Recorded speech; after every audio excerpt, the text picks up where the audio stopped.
بسم الله الرحمن الرحيم الحمد لله وكفى والصلاة والسلام على الحبيب المصطفى صلى الله عليه وعلى آله وسلم تسليما كثيرا. إن الله وملائكته يصلون على النبي يا أيها الذين آمنوا صلوا عليه وسلموا تسليما. صل وسلم على محمد. رب اشرح لي صدري ويسر لي أمري واحلل عقدة من لساني يفقه قولي. إخواني أخواتي, mes frères et sœurs, أبنائي بناتي, mes fils et mes filles, أصدقائي صديقاتي, mes amis et mes amis, أعدائي عدواتي, mes ennemis et mes ennemis. Je vous aime tous en Allah. Non, sincèrement et véridiquement, et profondément et viscéralement et entièrement, je vous aime tous en Allah, qu'Allah vous bénisse. Et je vous dis Assalamu alaikum wa rahmatullahi wa barakatuh. Mes frères et sœurs musulmans, mes frères et sœurs en humanité, mes frères et sœurs non musulmans, qu'Allah vous accorde la guidée et ses délices. On entre directement dans le vif du sujet, toujours dans la série sur les miracles de Muhammad sallallahu alayhi wa sallam. Comme vous savez, vous êtes en train de le voir, Muhammad est unique, n'est-ce pas? Vous allez me dire, chaque personne est unique. Oui, très bien. Mais Muhammad est unique d'une autre manière. Ça veut dire, comme lui, il n'y a pas eu sur terre. À tous les niveaux. À vous de me dire comment. Qu'est-ce qui le différencie à ce point? Et pourquoi il est différent à ce point des autres humains que la terre a connus? Vous dites, vous prétendez qu'il a inventé le Coran, que Mahomet a inventé le Coran, qu'il est un imposteur, qu'il est un escroc, qu'il est un sanguinaire, qu'il est un pédophile, qu'il est un antisémite, qu'il est l'origine du mal absolu. C'est ça. Je rappelle qu'il est né en 570. 570. Qu'à 40 ans, il a prétendu, selon vous, qu'il était prophète. À l'âge de 40 ans. Un âge très important. Très spécial. Donc, en 610 à peu près, il a dit qu'il était prophète. Je vous demande de vous concentrer au maximum. Imaginez avec moi cette scène que je vais vous lire. Et après, je vous indiquerai le miracle que vous allez voir de vous-même. Dites-moi comment. Bismillah. En Abyssinie, Ja'far. Donc Ja'far est parti avec un groupe, il s'est enfui avec un groupe de la Mecque, dans laquelle les musulmans subissaient toutes les atrocités que vous pouvez imaginer. Il y avait une décision prise par les Qurayshites, la tribu de Muhammad sallallahu alayhi wa sallam, les notables Qurayshites ont décidé d'exterminer les musulmans. Donc ils ont commencé par les tuer, les torturer, par appliquer des embargos sur eux. Et Ja'far, avec un groupe, ont fait la première immigration. Ils ont immigré vers l'Éthiopie. D'accord? Donc Ja'far, c'est le cousin de Muhammad sallallahu alayhi wa sallam. Donc en Abyssinie, Ja'far fut ce musulman qui, devant la cour d'Al-Najashi, le roi Négus, a dû répondre avec énergie et clarté aux accusations mensongères des émissaires qurayshites. Donc, un groupe de musulmans se sont enfuis. Il y avait tellement d'atrocités que la décision a été prise par Muhammad sallallahu alayhi wa sallam d'émigrer. On parle toujours de Muhammad sallallahu alayhi wa sallam, on ne parle pas d'autre chose, c'est Muhammad. Vous dites c'est Muhammad qui a inventé, on suit votre raisonnement à l'extrême. Un groupe de Qurayshites les ont pourchassés jusqu'à l'Éthiopie. Parmi ce groupe-là, il y avait un certain Omar ibn al-As, qui était l'ami de Najashi, du roi Négus. Il était vraiment un de ses amis proches. D'accord? Donc il a pourchassé les musulmans pour les récupérer, pour les tuer. Pour les faire revenir à Mecca, à la Mecque, pour les tuer, pour les exterminer. Donc imaginez avec moi la scène. Ce jour-là, le Négus était sur son trône, entouré par sa suite et de l'épiscopat du royaume, tandis que les musulmans réfugiés étaient assis là, devant lui. Donc c'était une époque où la religion musulmane était presque rien, elle pouvait disparaître à n'importe quel moment, ils étaient faibles, ils n'avaient pas d'armes, ils n'avaient pas eu l'autorisation de Mohammed de se défendre ou de combattre. Donc, c'était vraiment le tout début de l'islam. Et là, ce groupe-là est parti se réfugier en Éthiopie. Ce jour-là, le Négus était très bien. Le Négus était sur son trône, entouré par sa suite et de l'épiscopat du royaume, tandis que les musulmans réfugiés étaient assis là, devant lui. Imaginez avec moi la scène. Les deux émissaires intervinrent alors. Donc parmi eux, il y avait Omar ibn al-As, l'ami du roi Négus. Ô roi, de jeunes stupides sont venus se réfugier dans ton pays. Ils se sont séparés de la religion de leur peuple. Ils n'ont pas embrassé ta religion. Ils ont plutôt inventé une religion inconnue de nous et de toi aussi. Alors, les notables de leur peuple, c'est-à-dire leur père, leur oncle, leur clan, nous ont envoyés à toi pour que tu les leur renvoies. Donc voilà, il dit, Omar ibn al-As, il dit, je suis là, envoyé par les Qurayshites, par le clan, par les notables, pour capturer, pour récupérer ces fuyards. Donc imaginez avec moi la scène. Donc, musulmans faiblards, dans une situation difficile, tendue, ils se sont enfuis de la mort, des tortures, du châtiment corporel. L'islam était dans ses débuts, vraiment. Donc imaginez avec moi la scène, sachant que, on continue. Le Négus s'adressa alors aux musulmans. Le Négus s'adressa alors aux musulmans. Quelle est cette religion pour laquelle vous avez quitté votre peuple et vous n'avez pas embrassé notre religion?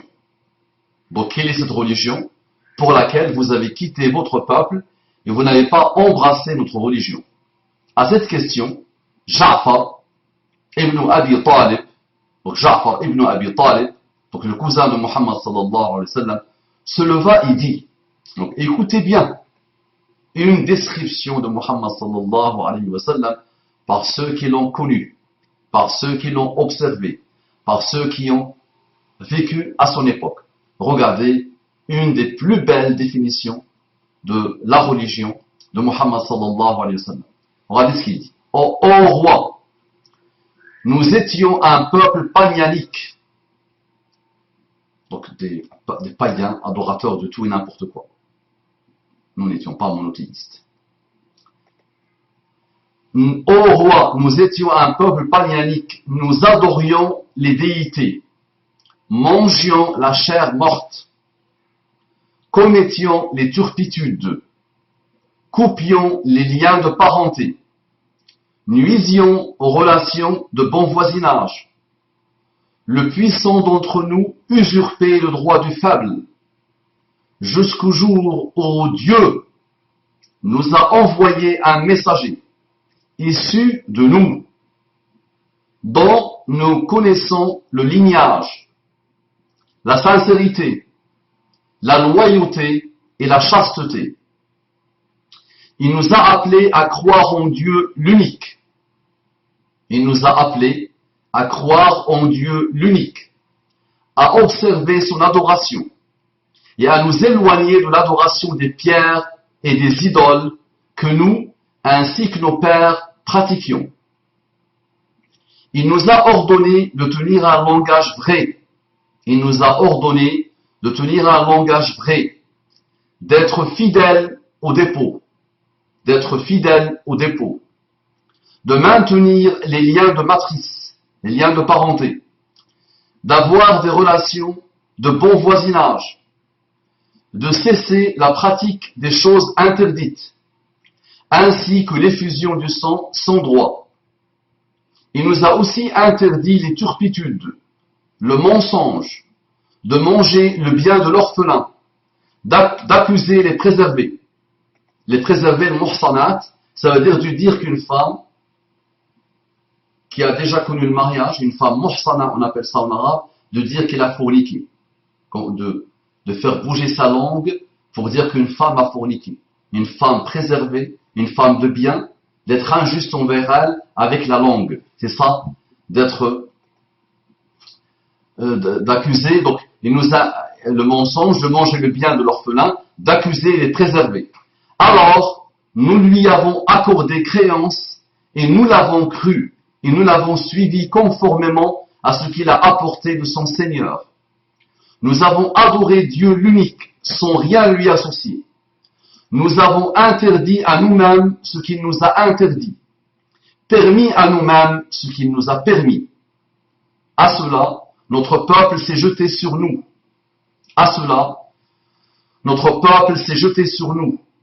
Ils nous ont torturés. Éprouvés dans notre foi, pour nous ramener à l'adoration des idoles et aux turpitudes que nous pratiquions. Comme ils nous ont opprimés, traités avec rigueur et empêchés de pratiquer notre religion, alors nous avons fui dans ton pays. Rechercher ta protection. Espérer ne pas être opprimé chez toi. La réponse de Ja'far terminée, le Négus, Najashi, le Négus, dit: as-tu quelque chose de ce qui a été révélé à votre messager? As-tu quelque chose de ce qui a été révélé à votre messager? Ja'far dit: oui. Le Négus dit: récite-moi cela. Ja'far lui récita alors des versets de la sourate Maryam, Marie, mère de Jésus. Si bien que le Négus et tous les archevêques heurent les larmes aux yeux. Après quoi, le monarque se tourna aux émissaires de Quraysh pour leur dire: ceci et ce qu'a apporté Jésus proviennent d'une même source lumineuse. Vous pouvez vous retirer. Par Dieu, je ne vous les remettrai point. Par Dieu, je ne vous les remettrai point. C'est le premier roi à se convertir à l'islam. C'est le premier Africain à se convertir à l'islam. Il est où le miracle? Est-ce que vous connaissez quelqu'un qui a été décrit comme Muhammad sallallahu alayhi wa sallam a été décrit par ceux qui l'ont connu? D'une. Deux. Est-ce que vous pouvez imaginer la même scène aujourd'hui? François Hollande, Sarkozy, Charles de Gaulle, à l'époque, Jacques Chirac, vos présidents, vos rois. Est-ce que vous pouvez imaginer ça? Non. Pourquoi? Parce qu'il y a eu tellement de strates dans le cœur, parce que le statut social aussi, il y a le statut social. Qu'est-ce que mon pays va dire? Qu'est-ce que les gens vont dire? Il y a beaucoup de monde qui savent que l'islam est la vérité, que la religion de Muhammad est la vérité, mais il la refuse.